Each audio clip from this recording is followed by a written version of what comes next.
परंतु या ठिकाणी राजकीय वैरकरी जर असतील, शेवटी पक्षाचा आदेश, प्रदेशाध्यक्षाचा आदेश आणि डेप्युटी सीएम वहिनीचा आदेश आम्हाला पाळावा लागेल, युतीचा धर्म. परंतु एकच जो उमेदवार होईल त्या उमेदवारांनी थोडी सुधारणा करावी की मागच्या सुद्धा आम्ही कळत न कळत मदत केली, पण 5 वर्षे एकही काम केलं नाही, 7 वर्षे.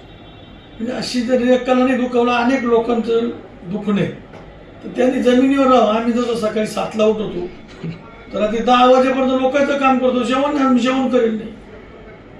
अरे VIP कावर जनता जनार्दन आहे. एका नगरसेवकाने मतदान दिलं म्हणून त्याने नगरसेवकाला 300 लोकांनी मतदान करेल, 500 लोकांनी मतदान करेल. त्याला निवडून दिलं तर तुम्हाला मतदान करतो, पण त्याचं काम असतं ते त्या लोकांचं असतं, त्यावेळेस तुम्ही करा. तुम्ही तर बोलायला तयार नाही हायव्यामध्ये. तर हे थोडं पथ्य पाळलं पाहिजे.